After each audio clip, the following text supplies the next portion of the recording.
I wake up, I see you as you leave. I feel it, I see it as you leave. When we kiss, I went deep, but you're far away. 비반게 몸이 반셔 비비실래 비반게 모조바로 비비실래.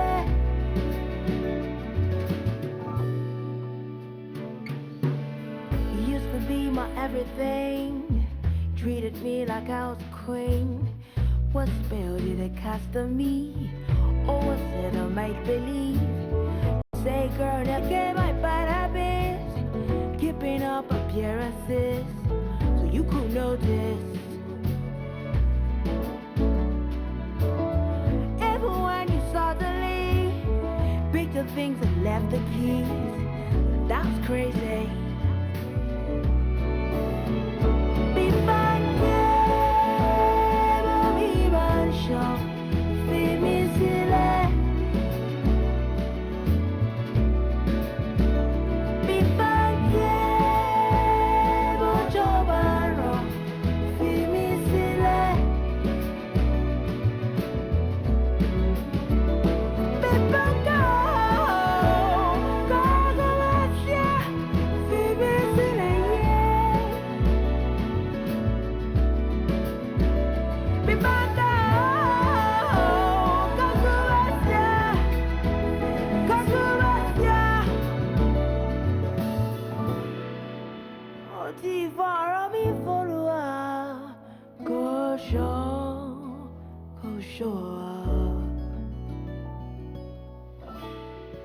모두 사람이 포로와 고쇼 고쇼.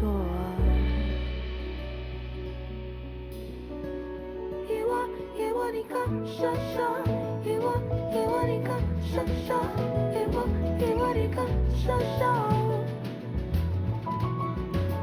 이원이가 샤샤 이원이가 샤샤 이원이가 샤샤.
Every day's not a holiday. My life's like a subway.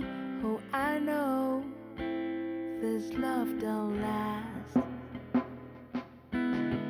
Look at me, tell me what you see. Do you believe this love is real? Oh, I know this love don't last. I've come from far away to see these go down the drain.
oleko mama to be ma daddy mama mi èmi náà bí tèmi bí tèmi.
there is fire on the mountain, and nobody seems to be on the run.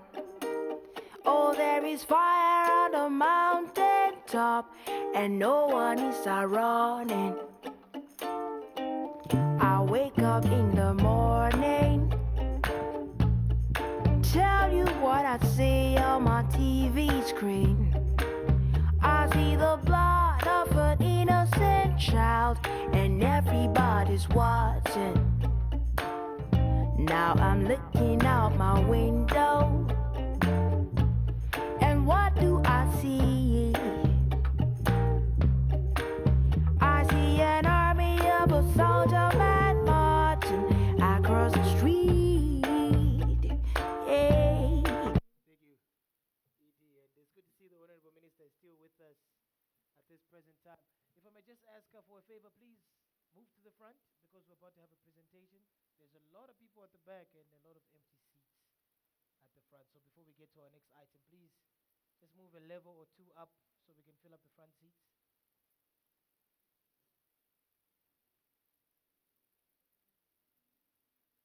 Could it be love for your country or for... It's always better to be at the front. You can ask questions, look the person in the eye, and see if they're telling the truth or not. I see some people are still on a tea break. I think they don't know that we've got lunch coming up next. That's the thing about snacks. I mean, we don't know how to treat snacks. We want to eat everything. Like it's just one or two slices of bread. I think people are probably carrying things home. But I'm going to give you the instructions on how lunch is going to proceed also. So please don't leave as soon as the presentation is done. And we also have more activities after lunch. So also the people who only came for lunch, don't leave after eating. Lunch is very critical. Isn't that right, Mr. AD? Yeah? It's very, very, very important. Okay, I see there's still a lot of people at the back. Please, don't worry. We won't take pictures and send them home. Just, there's way too many people at the back. Just move a level up and let's fill up some of these seats here at the front. Um, okay.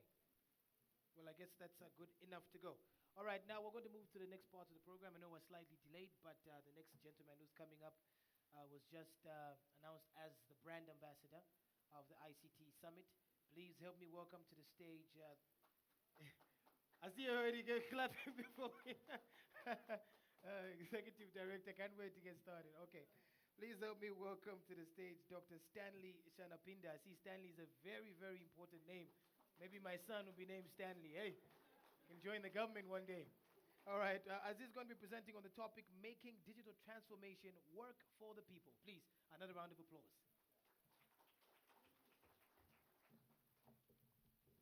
Thank you very much, Paul. I'm going to save the water over here.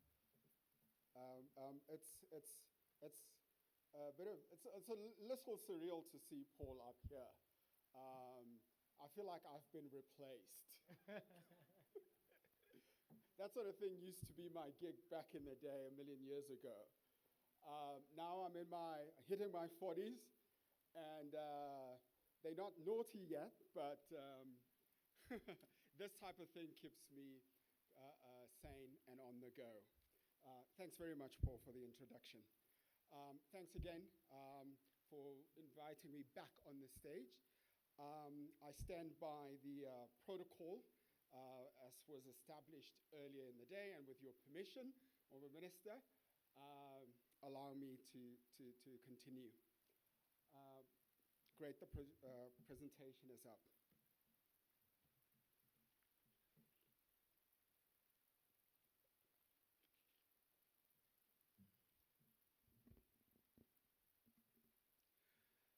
I'm tasked to talk about accelerating digital transformation. Now, I want to ask for your indulgence. I think we had a bit of a long break, and I didn't want to stand between you and lunch. But what I would like to speak to you about, I think is pretty important, that it will give us some food for thought and allow us to have a bit of discussion during lunch. So allow me a bit of time to, if I go over time, to just plant and cement a few thoughts in your heads, and to appeal to our innovation I just saw the young people with great ideas out there. And in my space as a lawyer, it's very tough to be innovative and creative. But I challenge myself in trying to do that. And bringing technology and law and policy, all of that together, is a great innovative experience. So with your indulgence, allow me to share a few of my thoughts with you. Now, I'm tasked to talk about accelerating digital transformation, talking about delivering value to the citizens. So I chose to speak about the following: making digital transformation work for the people being the ordinary Namibian on the street, as opposed to making it work just for meeting business goals. The premise of my talk, Jota, can we move the slides along as we discussed? Thank you. The premise of my talk is this: there is no doubt that digitalization, and therefore digital transformation and climate change are interlinked. They are like a seesaw with each sitting on opposite ends, struggling to find an equilibrium, an acceptable balance.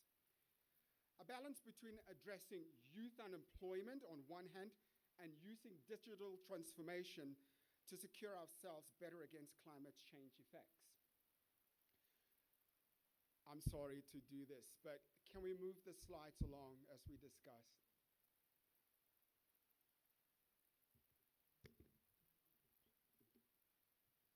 Sorry, I asked for your patience. Do I have the clicker? Thanks.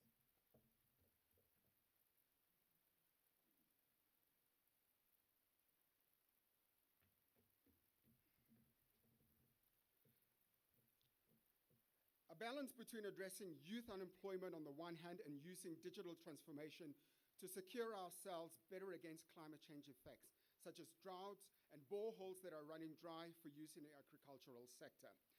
And for this reason, they must be discussed together.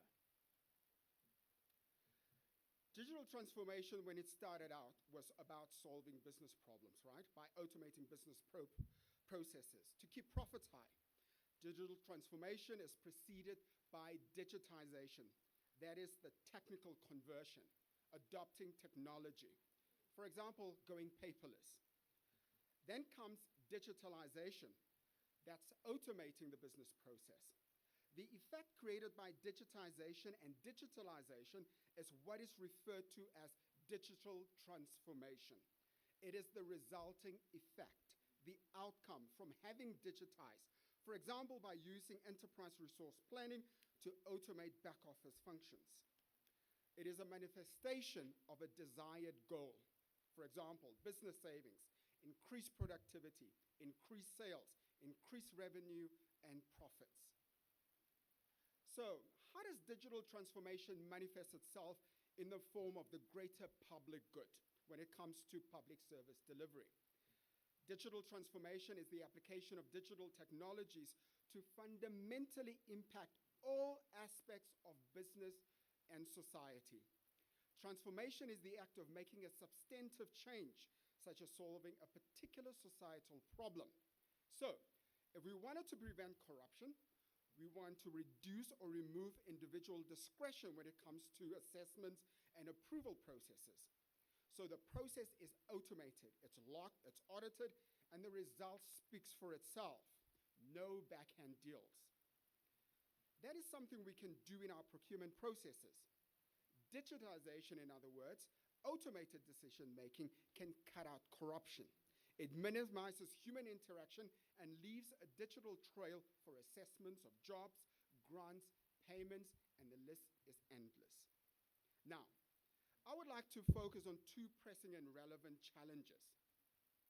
Corruption was just an example. Let's talk about the drought and how digital transformation can help ease this challenge. The second, of course, is youth unemployment and whether ICT graduates can be challenged to solve climate change problems and create jobs at the same time. The largest economic sector in Namibia is mining, with agriculture approximately accounting for half of that at 5%. But there are challenges. There are reduced stock levels in the agricultural sector, given the drought. These sectors therefore need a reliable supply of water to keep the economy going. In response to local drought conditions, we may need to accelerate or speed up digital transformation. Now, according to the National Statistics Agency, in 2018, a total of roughly 400,000 persons were classified as having a job. The largest number of Namibians are employed in the wholesale and the retail trade, that is roughly 54,000. Namibia's agricultural economy is also a key national employer. The agriculture, forestry, and fishing sector employ approximately 47,000 people. This is despite arable land only accounting for 1% of the country. Also, 41.6% of households are dependent on subsistence farming as the main source of income. As such, their livelihood must be safeguarded. They are not dependent on a salary or on social welfare, but they are independent. This must be encouraged, and digital transformation can perhaps help secure their water resources to give them a boost. The Ongwena Second Aquifer is one of arid Namibia's newly discovered hidden treasures. It is 10,000 years old. It was discovered in 2012. It's got an estimated 5 billion cubic meter capacity of water supply to supply inhabitants for 400 years. Because of its good quality for domestic and agricultural use, and the extraction is affordable. The Ministry of Agriculture, Water and Forestry intends to make substantial investments in the long-term water infrastructure. One of the biggest challenges is that many of our people do not live near where the water is found. This means that Water has to construct and lay pipelines covering long distances in order to take water to where the people live. My only hope is that these investment efforts do consider digital transformation in its rollout. For example, the use of mobile services for drought, flood, and underground water management as next-generation IT for weather and water information. What the tool does is to convert complex satellite and automated borehole logging and sensor information into simple SMS messages which are sent to farmers, informing them about the optimum use of water for agricultural production. The groundwater system known as GROWAS-2, that database, is used to manage underground water. That database can be upscaled to build resilience and sustainability. Let's talk about groundwater monitoring and its challenges, or rather, its opportunities. The Department of Water Affairs and Forestry carries out water level monitoring at about 660 boreholes across the country. Monitoring is mainly done using automatic data loggers with daily to weekly measurements. However, the monitoring network was not designed strategically and is not distributed across all relevant aquifers. GROWAS-2 is designed to be the main storage facility for groundwater monitoring.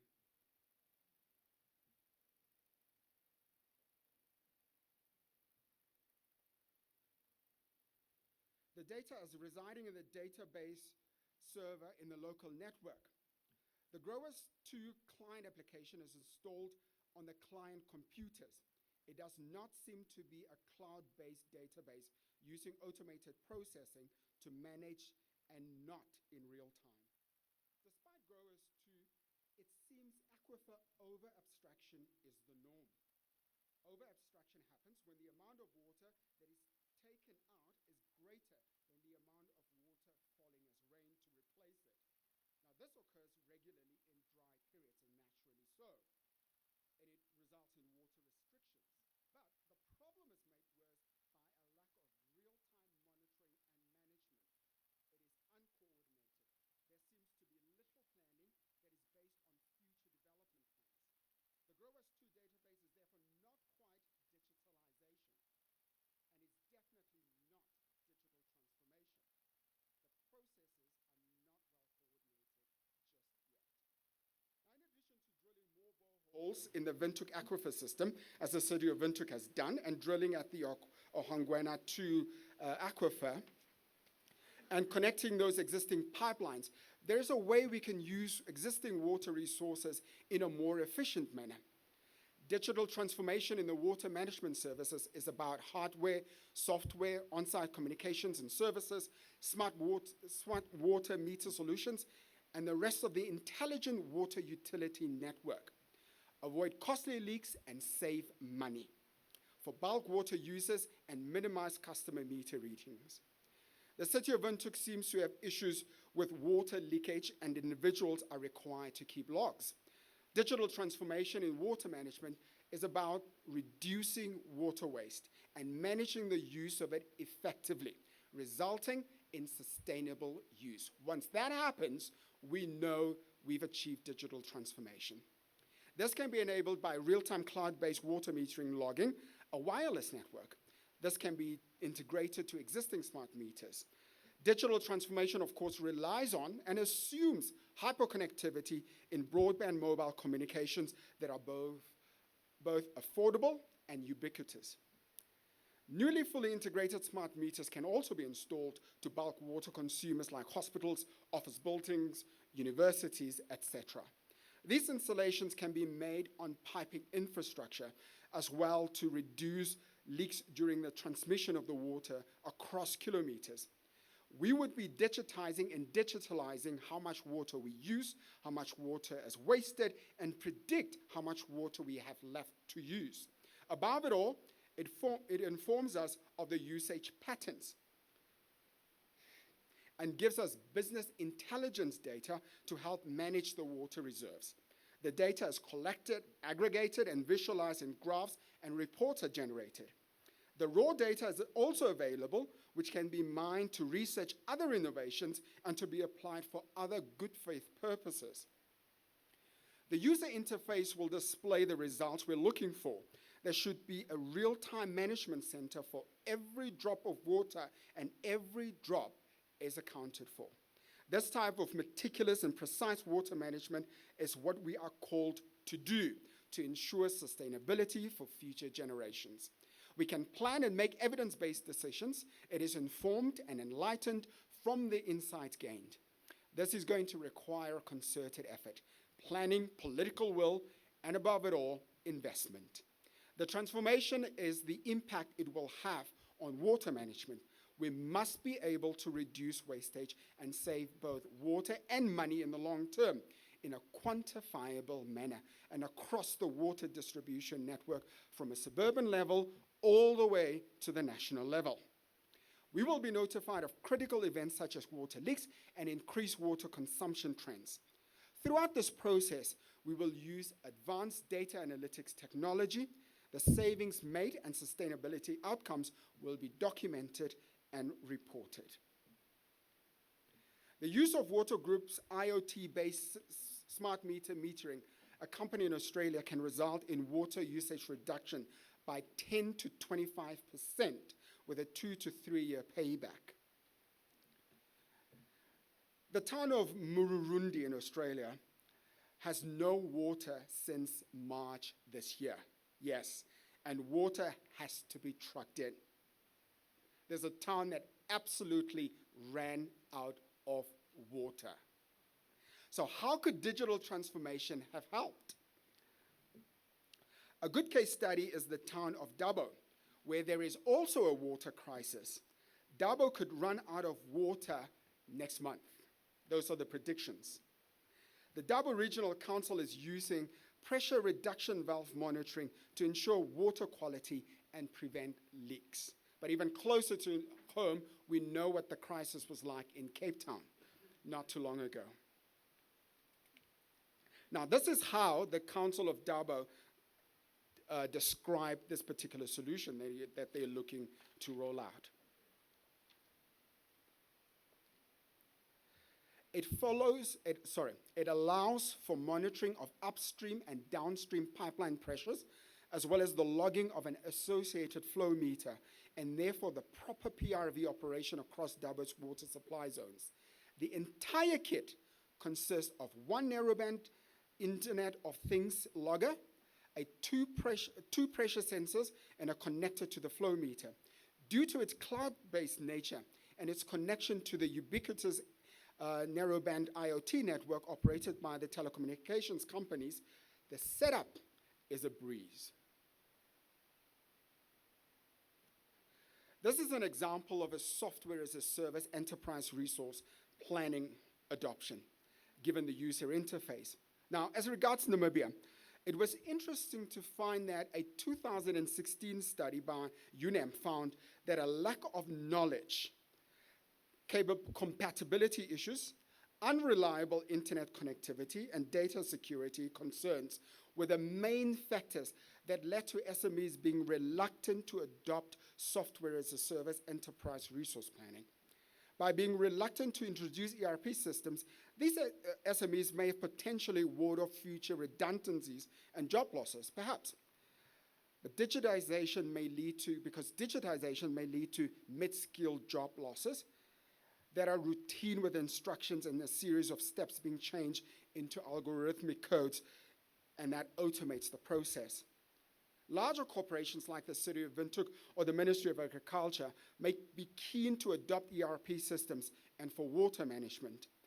There are programs who have already been developed and deployed and that work and can simply be adapted slightly to Namibia to make it work under local conditions. As such, trying to use these types of capital projects that are based on proprietary systems that create employment using local skills will be very tough. How else then do we address the employment ratio of 1-to-1 via digital transformation? That ratio means for every one young person employed, there's another young person that's unemployed. Perhaps UNAM and NASP can be charged with researching and developing such cloud-based monitoring solutions. There are no easy answers.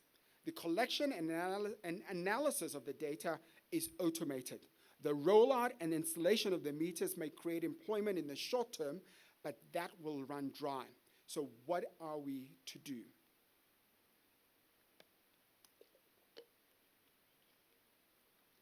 We may need a major investment project that stimulates the rest of the economy from which we can fund digital transformation projects that have a focus on skills development and job creation. I'm not sure what the total graduation figures of UNAM and NUST and all the other institutions that are exhibiting today are, and what they've been over the years, and whether they've been focused on societal digital transformation that can offer solutions to the rest of the world and that have commercial potential. Overall, the percentage of households with computers stand at 20%, and the percentage of households with internet access stands at 29.53%. Given these gaps, how familiar are our young people with basic computer skills? From what I saw just a few minutes ago, there are few who make great strides, and I'm very impressed by the students at People's Primary School.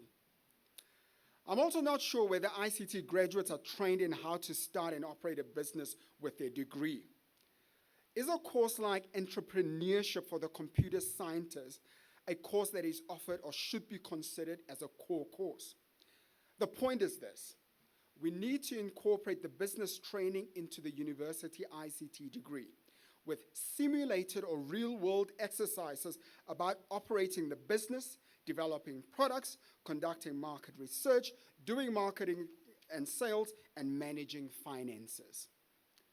The US was largely a farming community that introduced high school qualifications as a response to industrialization between 1870 and 1916. Now, I know UNAM and NUST report on community engagement, but I'm also not sure whether we conduct research impact analysis and reporting. In Australia, after 6 years of developing the engagement and impact framework, for the first time in 2018, for every tax dollar spent on research, the universities must report on and demonstrate with empirical evidence how they've engaged with the industry outside of academia and how that research has led to societal benefits. I saw a lot of empirical evidence just a few minutes ago, and I'm highly impressed. I'm one of two people leading the charge at our university in this regard. Our engineering department are working on great projects, but we need to direct our academics to be more industry focused and develop commercial applications that can earn dollars. How are we ensuring that our young people are working on research that will lead to business ideas that accelerate digital transformation, focus on uniquely Namibian problems, and creating businesses, investments, and jobs in the process? A similar approach could be taken by the National Commission on Research, Science, and Technology, with its commitment of $12 million to the project called A Water Secure Future, Building Climate Smart Cities in Namibia. The following is not an agricultural or water resource management example, but I think a good indication of identifying priorities and letting digital transformation do the work of meeting those national interests, and valuable lessons can be learned from it and applied in water resource management in the national interest. I was on the integrated law and policy stream of the D2 and commercialized, and 2 companies were established from this project. These companies are called 5Cost and Inquiry. There was great spin-offs. These companies are digitally transforming how the police and national security agencies perform their jobs in Australia, and they're looking to export their software products and have links in Silicon Valley.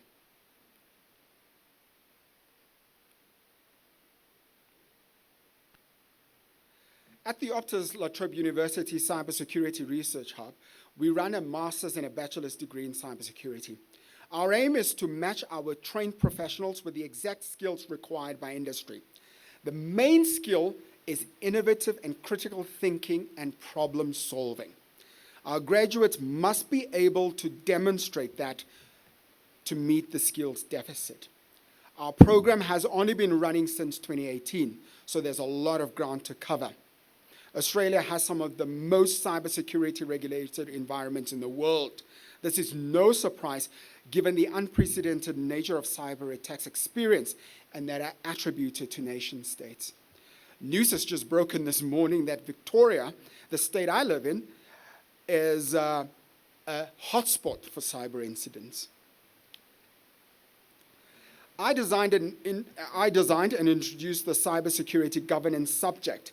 And now I will be looking to design and introduce the cybersecurity policy and regulation course aimed at the technical cybersecurity professional. The role of the cybersecurity professional is not only to be responsive to threats that are posed, the threats that we know. What about the unknown unknowns? They must design and implement preventative controls that anticipate the dynamic nature of new threats in an effort to be more resilient. These controls must meet the policy and regulatory requirements. But what do all these new laws and policy decisions mean? My job is to try and build a bridge between what the law states and what the cybersecurity professional is supposed to do on a daily basis. Another crucial professional is the software developer, the one that develops the cloud-based water metering logging wireless network that is integrated to existing smart meters. This professional must understand the concept of legal compliance by design, or as the lawyers call it, compliance through design, the adherence to laws after having interpreted the laws. Both the software developer and the cybersecurity professional work in a space that use automated processing, artificial intelligence, machine learning, that is increasingly getting separated from manual operations. There is a smaller and smaller opportunity for the human decision maker to play a role. As such, at the development stage, both professionals must ensure adherence to standards and legal requirements that are measurable and therefore effective.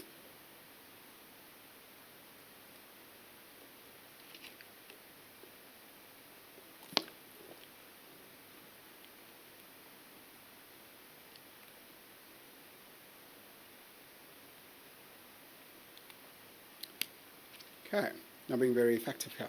Oh, there we go. IoT devices are notoriously insecure, and we all know that. and they are used as vectors to launch cyber incidents. Incidents increasingly use machine learning and big data analytics to launch. The smart meter must securely transmit the raw data in encrypted form to the cloud. The cloud server must be encrypted, protecting it from hacking. Ransomware attacks are common in the health sector. Just last week, computer systems in rural Victoria were attacked. Digital transformation can potentially lead to ransomware attacks, similarly to what is experienced in the health sector. For smart meters, as for all IoT devices, especially ones that relate to vital resources such as water, denial of service type scenarios, the interference with access to the user interface, must be anticipated and be planned against, especially if installed at health facilities. We must simultaneously act to secure against cyber risk from insiders, managed service providers, cloud platforms, and project partners that are inherent in the use of digital technologies, on the road to achieving the desired result of an effective water management system that meets sustainability goals. 3 more pages left. In an increasingly connected world and in an environment where data that appears innocent can be repurposed and be used as a vector in a hybrid threat environment, all types of data is at risk of being weaponized. I know that the digital economy holds prospects for the future, and given the lower value addition of the domestic communication sector in Namibia, that speaks of a need, the kind that Plato referred to. That's the need that requires to be addressed. Plato said, "The true creator is necessity, who is the mother of our invention." And so the proverbial saying goes, necessity is the mother of invention. It means that the primary driving force for most new inventions is a need. The human need to communicate led to ICT that we enjoy today. So what are Namibia's needs today? How do we accelerate digital transformation and at the same time create employment and recover the economy and reform our financial and procurement systems when we are so reliant on international ICT companies and skills such as software as a service? In my earlier example of the D2D CRC, Australia tackled the problem by funding interdisciplinary research teams that ended up developing a global product and established 2 companies that are self-sustainable. There is great national Namibian interest, I would say, or there should at least be, to secure the underground water we rely on. In conclusion, addressing our most pressing basic needs, such as securing drinking water, given climate change, can be achieved by using digital technologies to measure our use and prevent wastage. It would require adding to the equation addressing youth unemployment and at the same time training digital natives for the new jobs of the future. Given that investment in existing retail and agricultural jobs are on the decline and may be further reduced by robotics technology. There may be massive job losses for those employed in the retail and wholesale sector, and at the same time, the non-creation of new jobs. It can no longer be business as usual. We must expect the unexpected and work towards securing our future with a whole new deal that captures the zeitgeist of the age of the technological revolution that we live in. Let's continue the discussion about how we can accelerate digital transformation that works for everyone by considering the following.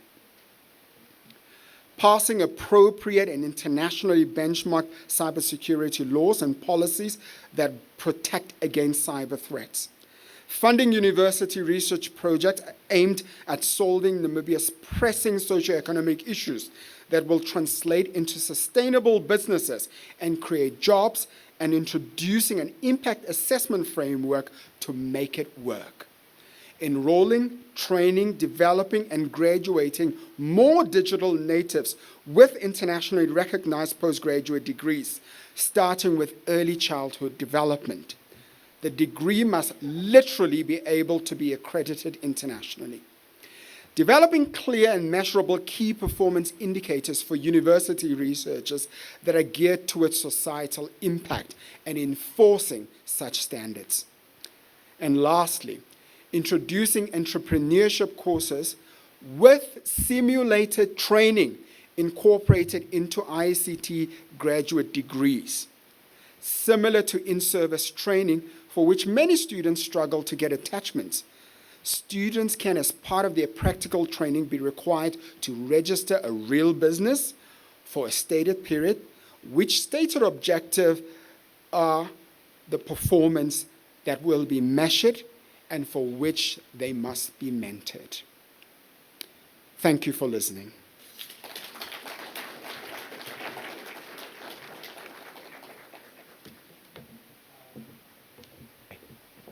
Mic check. Sorry, before you go, Doctor, somebody wanted to ask a few questions here. Maybe you can, may I please have a microphone for the audience? I only take 2 questions because we're quite behind schedule at the moment, and we still have more activities later this afternoon. Can I get a mic? All right. All right, please introduce yourself and go ahead and ask the question. Thank you very much. Names are Elizabeth Riaula Kamutreli. I'm a Namibian citizen. Okay. Thank you, Doc, for the wonderful presentation. 2 things that I want to find out from you. First, you have mentioned earlier that digital process was aimed to maximize business profit. But to the end, you also came in and said it's also to maximize societal benefits. I don't know how we match the 2 links. Moving forward, I would love to find out, in the digital transformation, will you localize it, domesticate it? Will you localize or domesticate digital transformation process in a Namibia case? Thanks for the questions, Elizabeth. With the first one, both are true. My point is this: it can simply not. We simply can't buy products. Back in the day when I was at Telecom, there was a saying about just buying boxes. We just, you buy boxes and you can't install it and you can't use it. Same analogy here. You just can't buy a software solution because you have it in order for vendors to make profit. The point is this, and the challenge is this, is you require those solutions that will serve both purposes. Yes, it's going to be a quid pro quo. You make profits, great, but I'm buying the solution because it's going to have a great public interest. It's going to deliver on a public service. So in that way, both goals are met, and that's a great symbiosis there. In terms of, I'm not sure I understood the question on localization.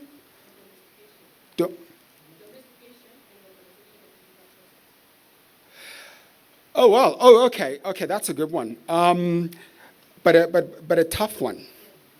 One of the first considerations would be around the laws or the jurisdictions where service would be hosted. Namibia, we don't have laws protecting that as yet, so businesses may not be very comfortable about setting up server farms for that. The other bone of contention to that are all the security challenges, the cyber risk, where based on that national interest, some laws require that hosting is done locally, especially with regards to critical infrastructure. So if we look at a smart network distribution network. So if we look at all the boreholes, the 660 that I was talking about, and let's say all of that whole network is digitized, or Angwena 2 is digitized. The whole distribution network is digitized so that we can measure the flows and all of that to prevent leakage. That would qualify as critical infrastructure. So based on that, there could be a legal requirement to host it locally. And based on that local hosting, you're not only securing, but you're also creating a business interest. You're also creating and stimulating indirectly through that law and through that policy, you're stimulating a domestic market. And those are the types of creative ways in which we need to think about. Yes, you can have managed services where you've got call centers that are based in India or wherever, but yeah, servers get attacked wherever they are. You need the laws to protect it so that if they are attacked, you got the full force of the law to go after it, and business is going to need to do that. So in doing that, we may need to look at policies, legal policies, that are going to give support to businesses so that they have an incentive to host locally. And does that answer your question? All right. Maybe we can leave. Is there one more person who wants to ask something based on the presentation? Okay. Madam Director said we are hungry. So, Dr. Stanley, thank you so much for that presentation. Please give him another round of applause. Making digital transformation work for the people. I mean, a lot of facts were stated in that presentation. I know most of the English was going by the people. I must say, Dr. Stanley, you're well-spoken, eloquent, very... I almost thought he was British at some moment. Yeah, accent was coming through there, yeah? Okay. All right, so here are the instructions in terms of lunch. Please, let's listen carefully, because lunch is a critical part of the program. It's very critical. People are always happy when there's food involved. If there's no food, then we're leaving. All right, so in terms of lunch vouchers, I don't know about the people that left, but as we leave the venue, we're going to get tickets for everybody else, and then for the sponsors that have got exhibition stands. Anybody here from NBC, Telecom, MTC, all the companies that are here, you can go to the focal person that is at the stand and get your tickets for lunch, and then you eat from inside the cafeteria. All right, so the cafeteria, if my map in my mind is still working, down the stairs. That's all I know, but they will direct you from the stand. And for everybody else as well, when you get the tickets at the door, the eating area is outside, all right? And then for the youth exhibitors and the preparatory committee, they're going to eat at 3 o'clock. This is because the catering cannot cater for everybody, all right? So the young people, youth exhibitors, don't feel sad. Maybe you might eat more than everybody else is eating now. So that's at 3 o'clock. You can also get your tickets at the door. All right. So is that clear? Any questions on lunch? As I said earlier, if you're not registered, then unfortunately you might not eat. Ne? You need your